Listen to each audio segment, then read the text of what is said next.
more discussions of the implications about carrying digital identification of all kinds in our iPhones, and pens.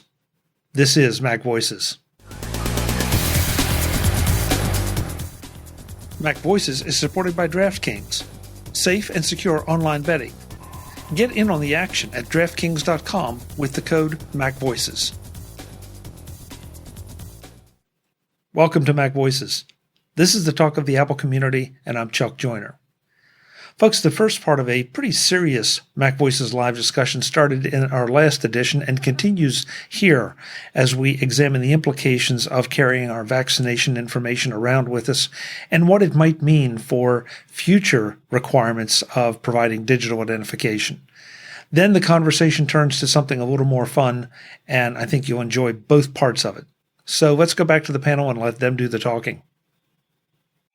Yeah. So, Jeff, you said it. This is a really slippery slope. Think about things that photos that people put out there in the public domain. And then, one of the car companies decides, hey, that's a great photo for a background for one of our magazine ads.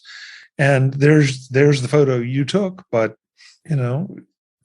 and since you didn't defend your right to it, in fact, if anything, you may have granted the rights to it, you don't have a leg to stand on. That's why we get into so many debates about Apple, fighting so many of these suits or filing so many of these suits, because they don't have a choice. If they don't do that and protect themselves, then they lose out, and they basically are giving up the right to whatever it is we're talking about. You fight it and you ask for a penny. That's what you got to do. No, like I said, I'll take off the tinfoil hat. I'm not here to fearmonger or say, Apple is in the hands of big scanner and wanting you to record all your data with them. I know that my behavior is I'm already preparing for the things that I have to do before I'm ever at the thing. So if one of those things is now, if I need to get into my bank or my grocery store and it's like, oh yeah, use the scanner to make sure you're vaccinated. It's like, okay, cool, whatever. Beep. Oh yeah, it always does that. You have to hit okay. Okay, then I hit okay. And then congratulations, I've given them some identity information that's linked to my bank. And it's like, yeah, there was no harm meant. But now you have some information that you have volunteered in the hands of people, not your bank. And you're not going to sit there and have an argument with the person at the counter because they're like, I'm just here to do your deposits and your withdrawals. I don't know. So that's kind of where I was at with it. Of course, they're going to try to do it in the safest way possible. Of course, people are going to cut corners. And of course, there will be a data leak that it comes out 5 years from now. So I do. Before we leave this, though, I kind of want to go back to the ground level of what we're talking about. So California has a vaccination card that Jim was kind enough to show us. Are any of the other states? Oh, and Webb said his county has how did he say it? A vaccination card apparently. For his iPhone wallet. Did anybody else's? Every state does their own thing, which is why it's such a mess. Yeah, because I don't think we have anything in Pennsylvania. I could be wrong. Colorado's is horrible. At first it's an insanely bad app that they've made, but it's actually just storing a photograph of your card in the app. It's literally all it is. Is that good enough? No, that's horrible. It should never be a photograph of the card, because that now, if you need to present that, you're now presenting the personally identifiable information that Jay was talking about, the sort of thing that someone could potentially use to track you. And no, it should be a QR code that links to an anonymous hash that then matches up to a database somewhere, and all it gives the scanning person is a yes or a no. Speak for yourself. All it says on mine is my name and the dates. You try looking up a Smith. I'm changing my name.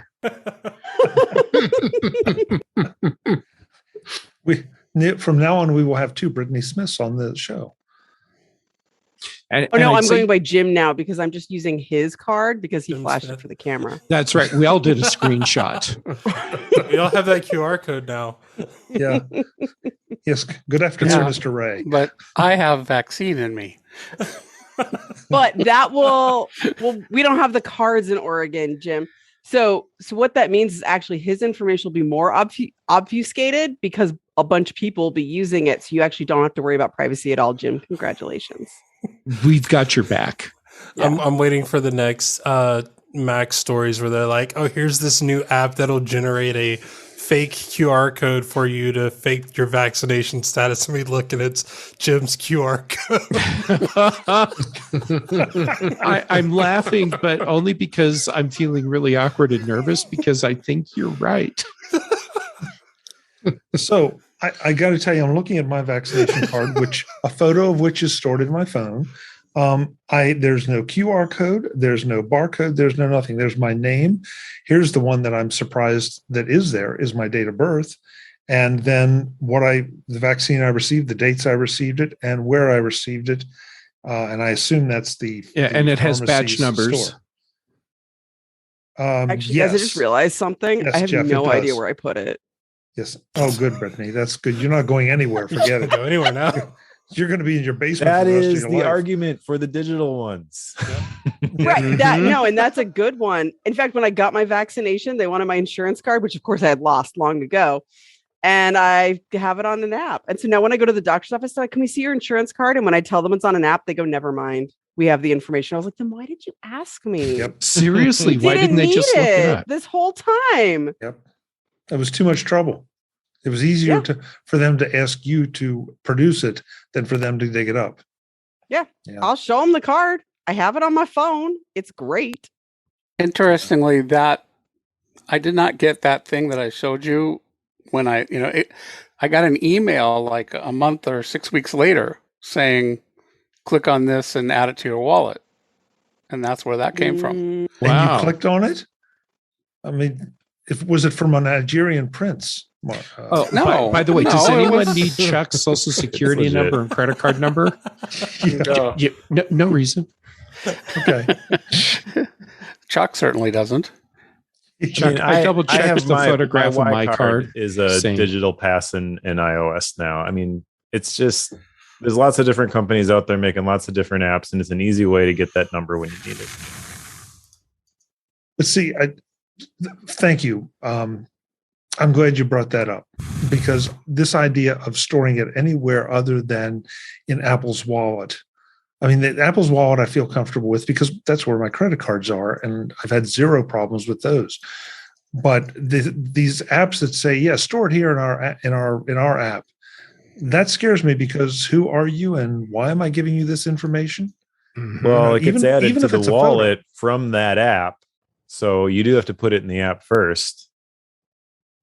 See, that worries me just a little bit because now they're a middleman for my private information. And bring the paper one. Yeah. Don't lose it. And that's the other question too, is Speaking of analog, yeah, well, NAB has announced that they will require proof of vaccination. CES has announced they will require proof of vaccination. Is the photo that I have on my phone of my card, I'm not showing it to you, but is that good enough? Or am I going to have to produce the paper card? I'm Or sure the running people at the CEC, gate but I don't wouldn't get let paid you enough in. to care. The What, people at the Mike? gate don't care. They're going to be like, do you have something that shows that you've been okay, come on in.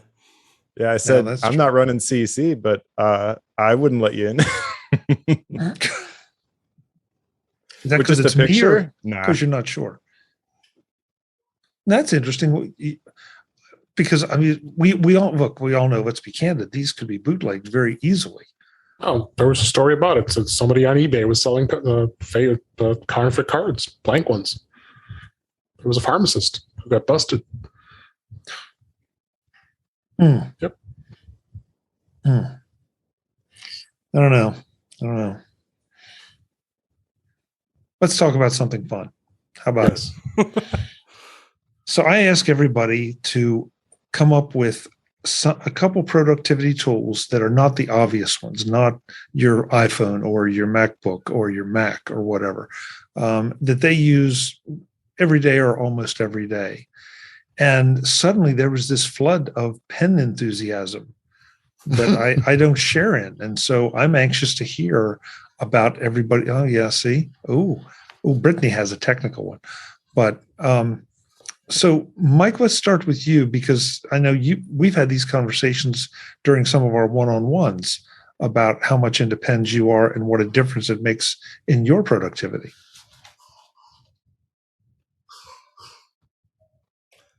Indeed, I am into pens. Break glass in case of emergency. I threw this topic out there as a somewhat of a joke, by the way, but I really do believe that computers are really good at some things and they're not really good at other things. And me thinking is best done not on a computer. So I use my fancy pens every single day as a way to force myself to slow down. And I find that just like having to write something out, and that is the best productivity hack I've got. Computers can make stuff faster, but if we're not careful about what we're doing, they often make faster the wrong things. I think email is a prime example. We've gotten really, really good at responding to lots of email, which really means for a lot of people, they just don't do their real work. That's what you call Mondays, is read all the email. You don't respond until Tuesday, though. So, I've will mention this specific one. I shared this after the last one, but this is a Sailor 1911 Wicked Witch of the West. It's called. It's a purple and black one, and I get these. I showed the case earlier. I have this whole ritual where I buy a pen when I ship a product. So we made an Obsidian course for the Sweet Setup, and I bought this Obsidian pen, to celebrate. Now, as part of my daily routine where I'm time blocking my day in my fancy notebook, I go grab a pen and I essentially look at that box, and that's kind of like a trophy case of things that I've done. Each one that I grab, in addition to being a nice pen, gives me the warm fuzzies of like, hey, you actually made and shipped a thing. That's cool. So is this sort of like, and I'm being serious, is this sort of like, when a president signs a particular piece of legislation and they archive the pen along with the actual original document? Is that sort of your thinking, Mike? I don't archive them, but I guess, I don't know. I just really enjoy the process. It's an excuse to buy more pens and ink. I've got a whole bunch of bottles of ink on my desk here. I had someone come over one time and they asked me, "What are those? Your potions?" Yes, your potions for productivity. Yes, I'm a warlock, don't you know? I have a question. Go ahead, Brittany. Do all pens that are fancy like yours have these amazingly hilarious names? Because I might be more interested. A lot of them do, because, Sailor is a Japanese company, and this is, I think, a North American exclusive pen. They always will have like these fancy pens that they will run in certain countries. So you can only buy them for a short period of time, yada, yada, yada. They try to, exclusivity to sell more of them. But the Japanese pens that are in the in North American exclusives always are kind of ridiculous. Like there was one recently for the Olympics called the Go USA pen, which is like red, white, and blue. They've got a Pirates Gold one that ships with like a gold coin. Nice. Actually, I will say something, like, as somebody who doesn't get along well with paper, I do actually have a great deep appreciation for a nice pen from my time at Disneyland. Because if you have to write one word over and over and over again all day long, and on varying surfaces with really cheap pens, despite how much the company charges people for them. Somebody had one of their pens that they'd bought at the hotel as opposed to like in the theme park. And I was like, oh, this is glorious. My wrist, my fingers. I can write and it looks good without like severe effort and strain. So actually, I do have an appreciation for it, even though paper is not my best medium. Sure. Yeah, the Apple Pencil and the iPad that you held up, that's a great alternative, I feel. Yeah, It works for me. If I need to find it again, it's best if it's on my iPad. I love when you talked about funny names. To me, the ink game is where the funny names come in. And I shouldn't say funny. I'm going to rephrase that. The ink games is where cultural names come in, which make it a challenge to often hear people talking about it. So I often feel fancy when I'm holding a bottle of Manyo Neko Yanagi. And it's like, what does that mean? I don't know. But it's purple and I like purple, so that's great. But one of the things that, and maybe this is a new topic, but I wanted to ask Brittany about her rubber ducks because I see two of them behind her and I wonder how often she talks to them. Oh, there's three of them behind her. And well, they're not too. Actually ducks. For those that don't know, rubber ducking is a phrase of using inanimate objects to have a full-length conversation with to get to a solution as if you were having a conversation with another person. And for me, that's Agretsuko.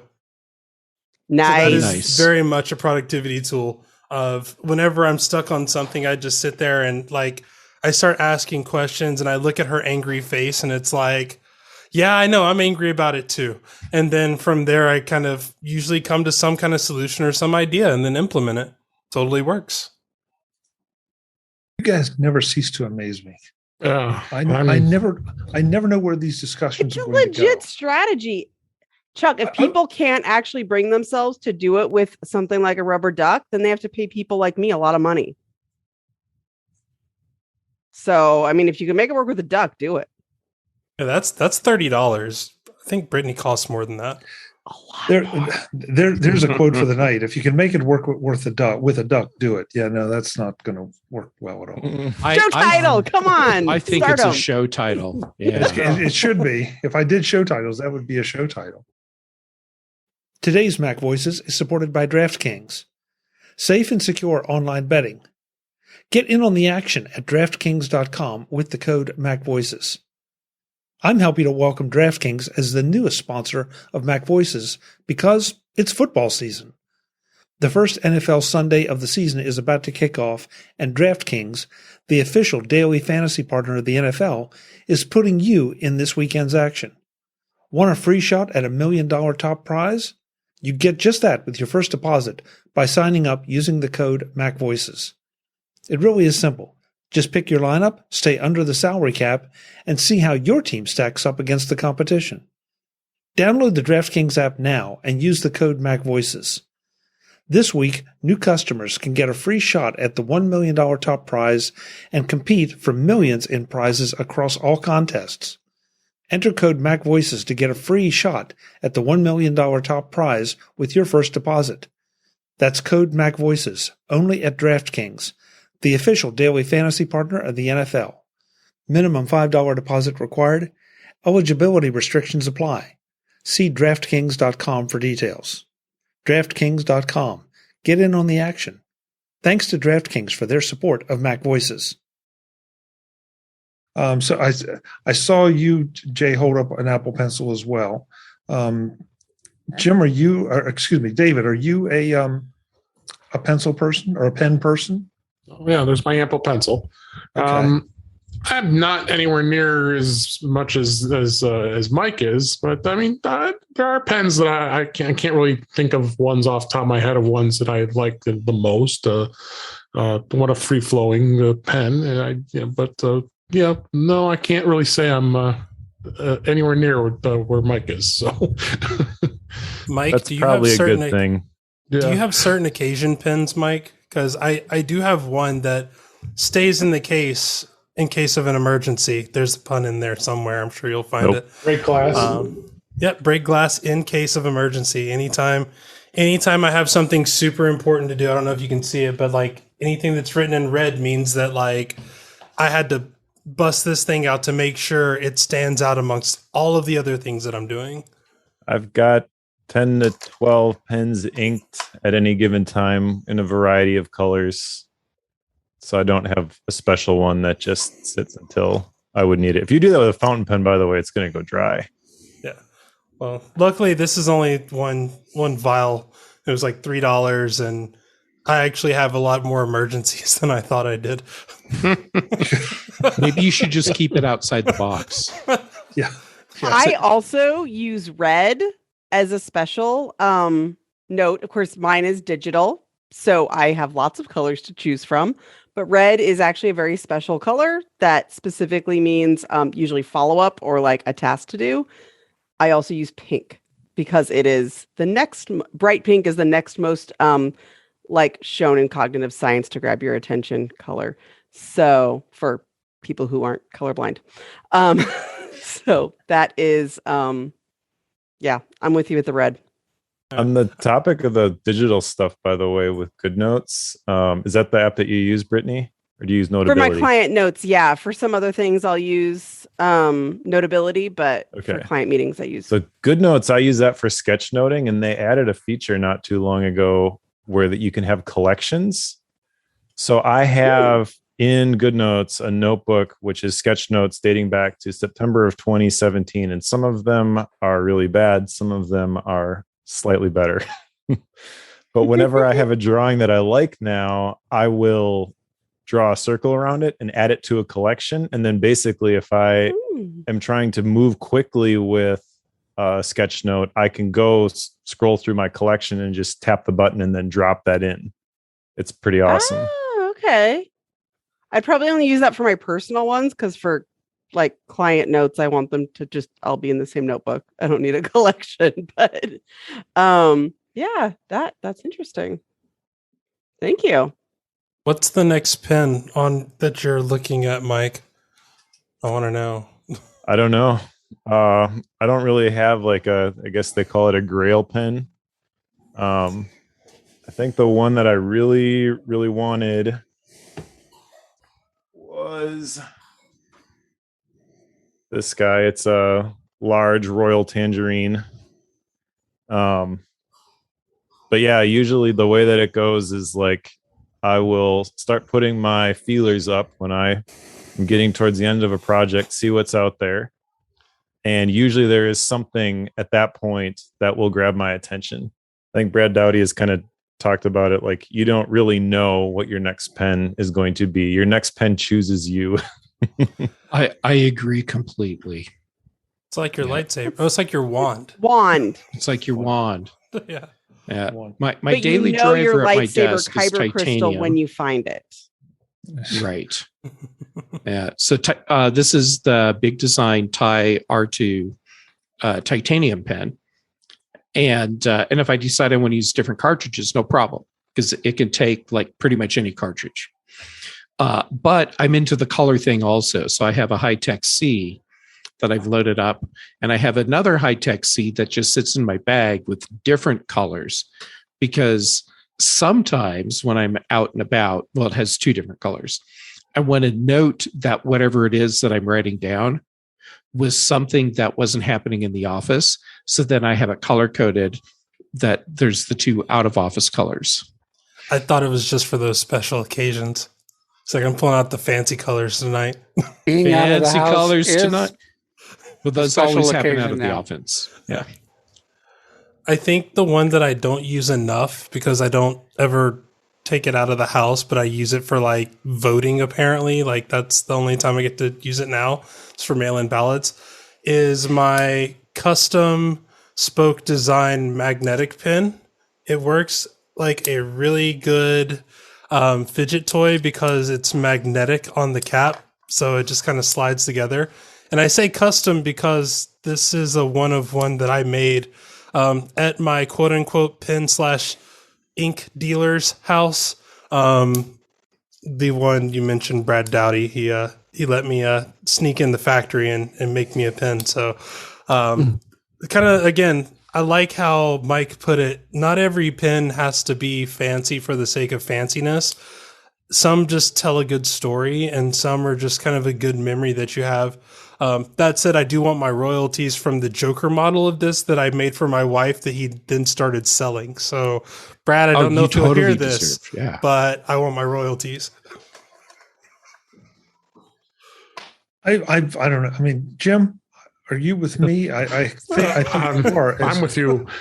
I mean, I've got this quality seats pen.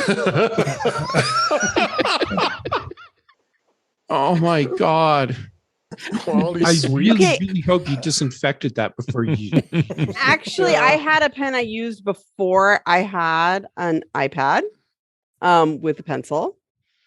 But it was sort of a generic brand, but what it had was the colors because I needed to color code things. So, I mean, I've got this really nice stick that is pink. It does not write in pink ink, but You won't lose it. According to Brittany, that's a good thing, right?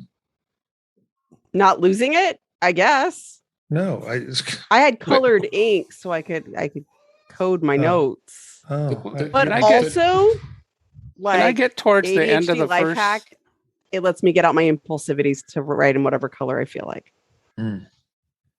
Did anybody ever have that big pen where it had all the four colors and you just click the one color you wanted each time? I've got a not Bic one. I can't remember the brand because I've been on Apple Pencil too long, but I have some. They were starting to be hard to find, so it was really time to upgrade to iPad anyway. But I had two of them, and I'd carry around like my holsters. Well, Brittany, the High-Tech C, you can get this on jet pens for super inexpensive, and then you just buy whatever color cartridges you want for it.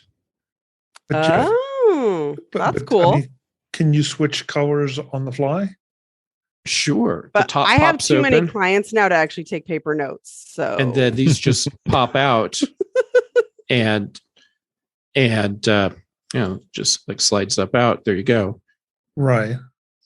But I mean, are you engaging? I mean, could you write one word in green, one word in red, et cetera, just by changing them on the fly? Totally. Yes. Okay. Yeah. Yep. Okay. Just rotating around, popping them one after another. So it's sort of like the one David was talking about, just a little bit slimmer and. Yeah, it's a much needed step up from that fatty Bic for a color thing. Yeah, Bic writes first time every time. That's fine. You know, I tend to think of productivity in terms of creating, and so for me, there are different tools for different steps in the creative process. When I am kicking around ideas, trying to figure out exactly what I think about something, well, I'll either be playing around with stuff in Obsidian or I'll be doodling with a fancy fountain pen in my notebook. And that just forces me to go slower, which is really the key because pretty much everything I do involves some sort of writing as the first step. And I can sit down and crank out the words, but only when I have the thoughts developed enough for the words to flow, if that makes any sense, which is somewhat frustrating to some of my coworkers, I think, because they'll see me crank through a whole bunch of videos. For example, in the Obsidian course that we made, I think I ended up making like 45 different videos, but I played with the app for 6 months before that point where I just knew what I wanted to make. The other part of that process, though, the writing, I got another productivity toy here. This is a fancy mechanical keyboard with a. Did it just get hot in here? Okay, here we go. With a keycap set that is made to emulate the Apple Extended 2 keyboard that from back in the day. It's called the Extended 2048. And was available on drop.com. I'm not sure if it still is. Same principle applies with the fancy keyboard for me, though, is that if I am going to sit down and I'm going to create, I need to be in a good mood to do so. If I'm upset, It's just not going to happen. So I spend a lot of money on these tools, but I really think that the even tiny amount of additional joy that they bring me when I use them really does have a benefit for me in terms of my output. Mike, if I feel like I'm fighting a tool, it's no longer productivity. Yes. There's a certain Electron app that I've had a problem with because of that, but we won't throw any names out there. It also looks like a rock, I think. You better not be talking to Obsidian, or I'll come over to California. No, I was gonna say Keynote. No, you better not come over here. Jeez, but he just loves to punch our button. He loves to punch our button. Mike, but you know what? That's the first time that I've heard anyone explain why that resonated with me, that it makes sense that if you view this as a creativity activity, and so you want your creative tool there, and you're particular about your particular, just like some of us are properly motivated by Keynote. Some of us are improperly motivated by PowerPoint. But at the end of the day, seriously, you pick up the tool that you're the most creative with. And I like that explanation. And all of a sudden, for the first time, a special pen makes sense to me. Yes, and it's sorry, go ahead, Chuck. No, very interesting. There's a difference here, though, between I think a lot of like the shiny new object stuff, which is I need to find a better tool. I don't need to find a better keyboard that is going to allow me to type more words per minute. I need to find the one that makes me happier when I sit down to write. Those are two very different things. And I think there are a lot of people who say, like, task managers is, I think, prime spot where this manifests is like, oh, I feel overwhelmed with all the things that I have to do. It must be my task manager that's broken. I should try something else. No, we've diagnosed the problem. It's somewhere between the chair and the keyboard. Yeah. Mike, can you write the ears faster than you type? I'm sorry, what was that, Jim? Can you write? Which can you do faster, writing or typing? Typing, for sure. But I force, like when I switch tools, I'm basically forcing myself to go slow. And that allows me to wrap my head around things and have. If I'm writing, it's deliberate. It's deliberate. Yep. It's an intentional context switching, which is forcing me to go slower, which means that I'm not staring at a blank cursor wondering what I'm going to say, because I'm not going to get there until I'm ready to write something.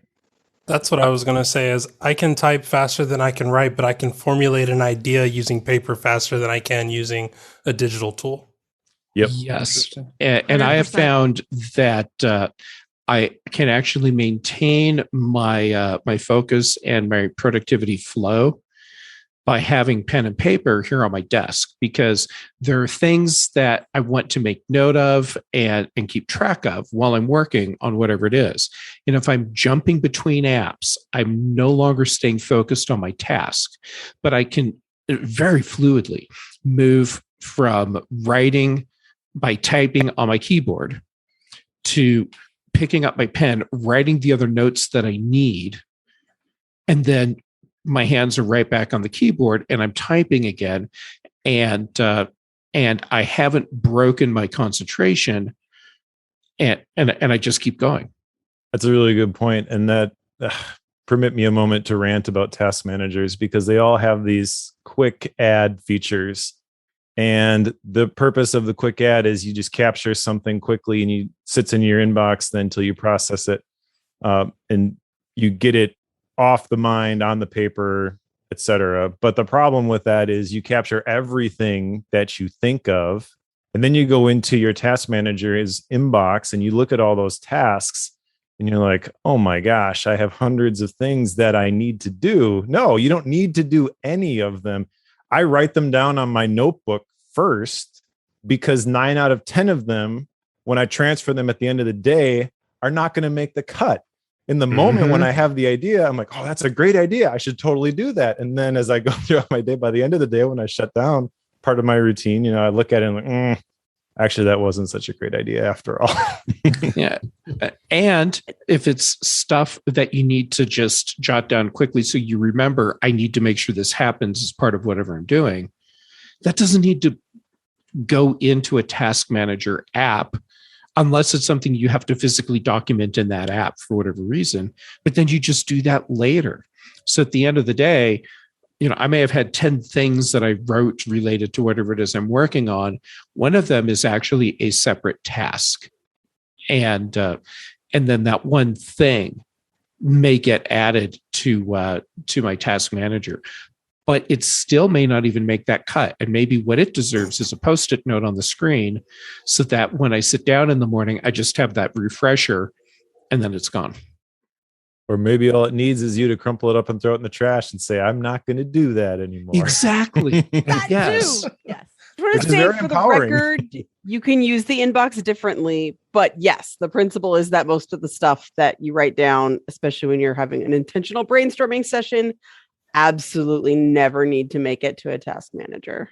Yeah, I agree. I guess my issue is with like the standard David Allen advice, like spend a couple of hours just brain dumping everything that you can possibly think of that you need. It's a great idea, but don't do it in your task manager. Exactly. Right. I have to say, though, stuff I was that's really listening important, you're going to get done. I'm not much of a pen person, as you can tell from the discussions, but a number of the panelists are, obviously. And I was glad they shared their picks, but I'm equally glad we continued the conversation beyond just those picks to include some conversation about productivity and creativity and why using certain analog tools or digital tools can give you more of those in a surprisingly easy fashion. That conversation continues in the next part of Mac Voices, and I think you will enjoy it. As always, I'm Chuck Joyner. Thanks for watching. Visit MacVoices.com for show notes and to connect with Chuck on social media.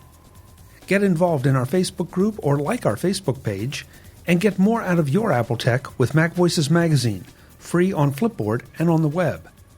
And if you find value in it all, consider supporting us through either our Patreon campaign at patreon.com/MacVoices or by making a one-time donation via the PayPal link on our front page and in the show notes of each episode. You will join these fine people who help bring you Mac Voices.